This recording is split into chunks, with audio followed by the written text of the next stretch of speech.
Hello students, आज हम class 12 की समाजशास्त्र पढ़ेंगे, जिसमें हम आज पढ़ेंगे परिवार के भेद, यानी कि परिवार को कितने भागों में बांटा गया है। तो स्टूडेंट्स चलते हैं और देखते हैं परिवार का जो वर्गीकरण है वो किस प्रकार किया गया है। तो हम यहाँ लिख देते हैं हम परिवार, हम शॉर्टकट रूप में आपको बता रहे हैं जिससे आपकी समझ में आ जाए और आपको याद करने में परेशानी ना हो। हम यहाँ लिखवाते नहीं हैं, हम छोटी छोटी वीडियो के माध्यम से याद करवाने की कोशिश करते हैं। तो पहला है, आप यहाँ देखेंगे जो परिवार का जो भेद है, यानी कि परिवार का जो वर्गीकरण किया गया है वो 3 आधार हैं। तो कौन कौन से आधार हैं, उन तीनों आधारों को हमें याद करना है।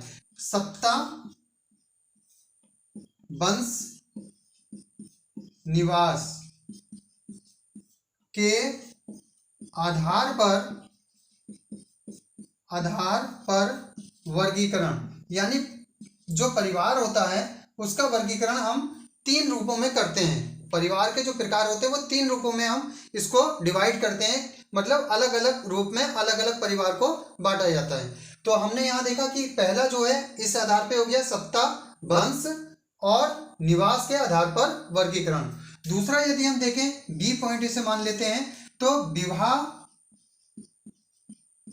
प्रणाली के आधार पर वर्गीकरण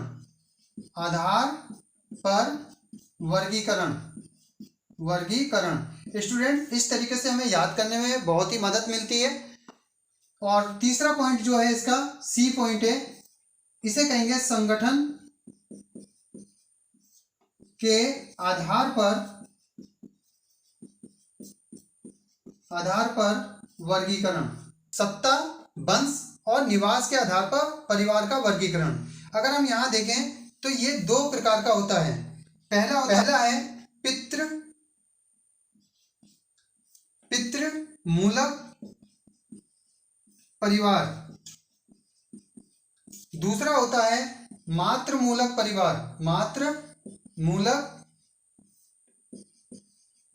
परिवार। ये 2 भागों में बटा हुआ होता है। जबकि हम यहाँ जाएं तो ये जो है 3 भागों में बटता है। पहला भाग है एक विवाह परिवार, दूसरा भाग है इसका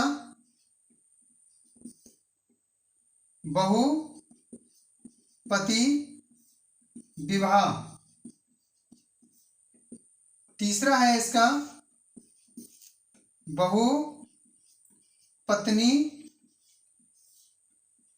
विवाह। तो ये 2 प्रकार के होते हैं। पहला होता है इसमें एकाकी परिवार,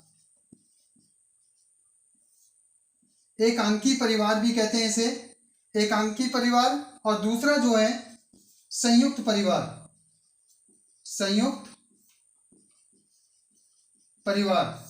पितृमूलक परिवार।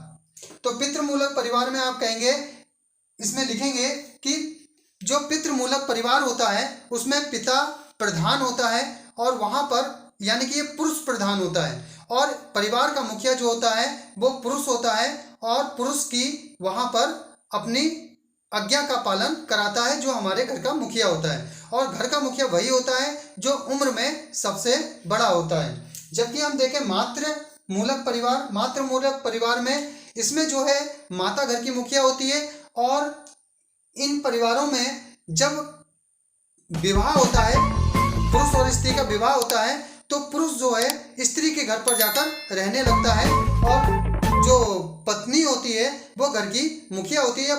परिवार में जो भी घर की मुखिया होगी वो सबसे उम्र दराज महिला होगी, यूं कह सकते हैं। दूसरा हम देखते हैं विवाह प्रणाली के आधार पर वर्गीकरण।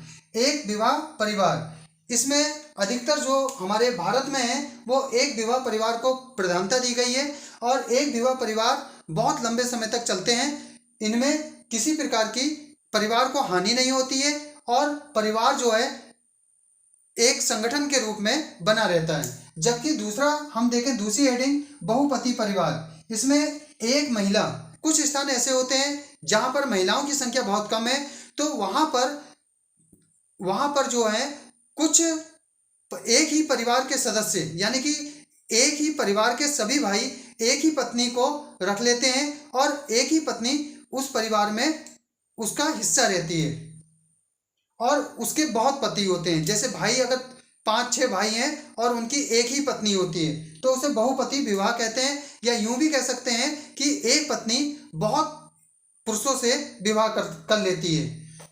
दूसरा हम देखते हैं बहुपत्नी विवाह। कभी कभी ऐसा भी देखने में आता है कि बहुपत्नी विवाह जो है, एक आदमी कई पत्नियों से विवाह कर लेता है अपनी काम वासना को संतुष्ट करने के लिए, तो उसे बहुपत्नी विवाह कहा जाता है। इसमें एक ही व्यक्ति के कई पत्नियां होती हैं। जबकि हम देखें संगठन के आधार पर वर्गीकरण, तो एकांकी परिवार, इस परिवार में एकांकी परिवार में जो है माता पिता और उसके अविवाहित बच्चे होते हैं, जो बहुत ही छोटा परिवार होता है। इसको हम छोटा परिवार के नाम से भी जानते हैं।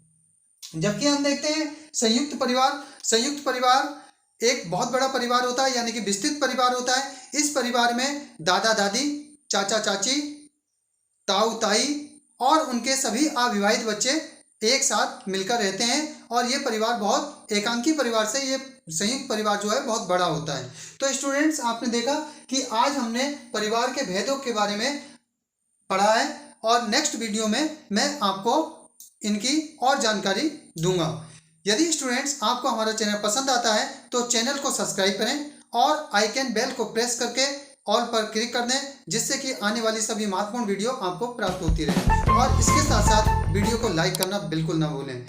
अपने दोस्तों में वीडियो को शेयर करें और कमेंट करके बताएं कि आपको वीडियो कैसी लगी।